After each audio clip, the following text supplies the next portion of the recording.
परम आदरणीय स्वामी प्रसाद मौर्य जी जो मुख्य अतिथि थे आज के कार्यक्रम में, उन्हें आज आप सब लोगों ने राष्ट्रीय अध्यक्ष राष्ट्रीय सोशलिस्ट समाज पार्टी का बनाया है। मैं उनका हृदय से स्वागत करता हूं, अभिनंदन करता हूं। मैं आज इस बीच में भाई डॉक्टर रामबख्श वर्मा जी, पूर्व सांसद, राष्ट्रीय प्रधान महासचिव, राष्ट्रीय सोशलिस्ट समाज पार्टी के हृदय से स्वागत करता हूं। माननीय साहब सिंह धनगर भैया जी, आप सब लोगों ने जो मिलकर के ये कारवां बनाया है, इसके लिए आप सबको हृदय से बधाई देता हूं। हमारे बीच में हमारे संत गाड़ गए बाबा साहब अम्बेडकर मिशन के राष्ट्रीय महासचिव, जो अभी तक इस पार्टी के राष्ट्रीय अध्यक्ष थे, भाई दिलीप चौधरी जी का, जो हमारे साथ पूरे देश में 21 प्रदेश में लगातार काम किया है, ऐसे भाई दिलीप चौधरी का मैं हृदय से स्वागत करता हूं, अभिनंदन करता हूं। भाई मानवर हमारे, जिनको हम लोग सुनते रहते हैं, बहुत ही सामाजिक परिवर्तन के योद्धा, जो महाराष्ट्र से चल करके आए हैं, माननीय एडवोकेट डॉक्टर सुरेश माने जी का मैं, जो राष्ट्रीय अध्यक्ष हैं बहुजन रिपब्लिकन सोशलिस्ट पार्टी, मैं उनका हृदय से स्वागत करता हूं, अभिनंदन करता हूं। हमारे बीच में भाई शिव प्रसाद यादव जी बैठे हुए हैं, जिन्हें मैंने लोकसभा से लेकर के विधानसभा तक का चुनाव लड़ाया है, टिकट देकर दिला करके इनको, और एक बार ये विधायक बन चुके हैं। आज इन्होंने नई जो एक अपनी नई पार्टी बनाई है, इसके लिए इनको हृदय से धन्यवाद देता हूं, आभार व्यक्त करता हूं। यहाँ पर मंच पर चूंकि बहुत लंबी लाइन है, अगर मैं संबोधित करूंगा तो समय लगेगा, समय बहुत कम है। आज हमारे सामने सबसे बड़ी समस्या है कि हमारा अस्तित्व बचेगा या हम लोग गुलाम हो जाएंगे। मेरे प्यारे भाइयों, आप लोग स्वयं चिंतन करिए कि जब देश गुलाम था, इस देश में आज से 100 साल पहले की हमारे समाज की जो स्थिति थी, हम लोगों को कोई छूता नहीं था। हमारी जो स्थिति थी, मैं अभी एक दिन एक कैडर दे रहा था, तो एक हमारे चमार समाज का भाई ने कहा कि मैं साहब, मैं आपको, उसने कहा, मैंने देखा कि 15-15 साल के लोगों को एक नेकर होता था, और मैंने बचपन में देखा है कि वो जब नहाते थे तो नेकर उतार करके तालाब में कूद जाते थे और नहा करके फिर नेकर पहनते थे। ऐसे समाज का, जिनको लोग छूना पसंद नहीं करते थे, वो मनवादी व्यवस्था जो हमारे महापुरुषों ने, परम पूज्य सत्य बाबा साहब भीमराव अम्बेडकर, जिनके 2 बच्चे राजरतन और गंगाधर कुपोषण के कारण मर गए, माता रमाबाई अम्बेडकर अल्पायु में टीबी की मरीज होकर के मर गई। ऐसे महापुरुषों के त्याग और तपस्या से हम लोग यहाँ पर बैठे हुए हैं।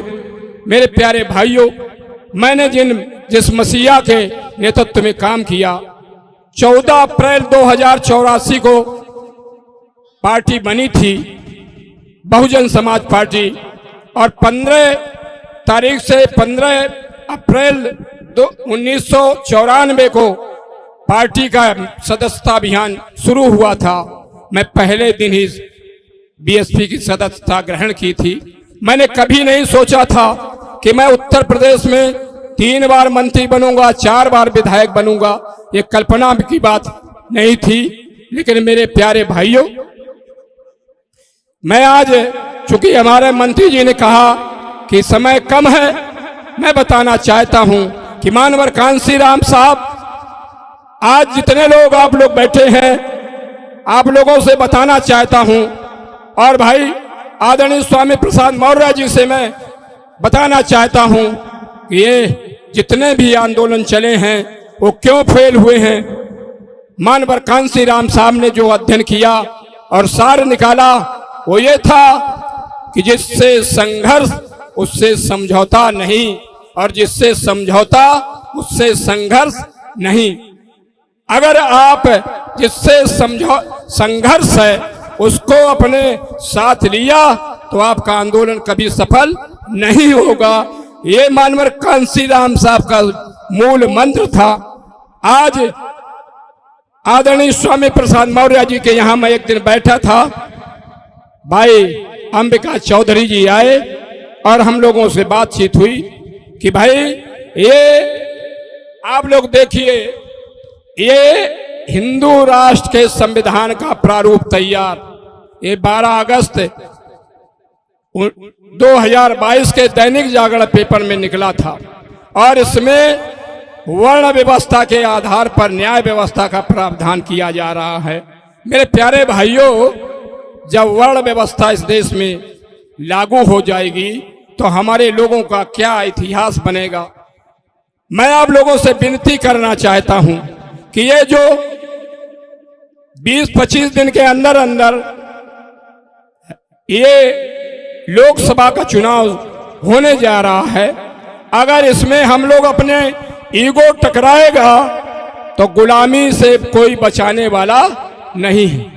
हम लोगों को छोटे छोटे अहम भुला करके जाति व्यवस्था के शिकार सभी लोगों को एक इसमें ऐसे लोगों को रोकना होगा जो संविधान खत्म करना चाहते हैं। इसके लिए मैं परम आदरणीय स्वामी प्रसाद मौर्य जी और यहाँ पर टीम के जितने लोग हैं उनसे सबसे मेरी विनती है कि पहले संविधान को बचाइए। संविधान बचेगा तो हमारा अस्तित्व बचेगा, प्रजातंत्र बचेगा, नहीं तो हम लोग गुलाम हो जाएंगे। गुलाम लाचारी से कैसे जिएंगे? हम लोग गुलाम की क्या हैसियत होती है? इसलिए ये मैं आज लंबी बात ना करते हुए, भाई चूंकि समय बहुत कम है, आप सब लोगों से विनती करना चाहता हूं कि ये युद्ध शुरू हो रहा है और इस युद्ध में बाबा साहब ने जो वोट का अधिकार दिया था, ये वोट का अधिकार तलवार में एक तरफ धार होती है और वोट में दोनों तरफ धार होती है। अगर आपने सही इस्तेमाल कर दिया तो दुश्मन चित्त हो जाएगा, और अगर गलत इस्तेमाल कर दिया तो हम लोग गुलाम और लाचार हो जाएंगे। इसलिए आप सब लोगों से एक ही निवेदन कि ये जो अब आने वाला युद्ध है, आप योद्धा यहाँ पर उपस्थित हैं, बहुत कम समय है, कैसे युद्ध लड़ोगे इसके लिए रणनीति बनाएंगे, और इसके बाद हर हालत में किसी भी सूरत में हमको जो ये मनवादी सोच के लोग जो हिंदू राष्ट्र बनाना चाहते हैं, इसको हम लोगों को रोकना होगा, अपने युगों को खत्म करना होगा। बहुत बहुत धन्यवाद सभी साथियों का, हृदय से धन्यवाद। जय भीम, जय भारत, नमो बुद्धाय।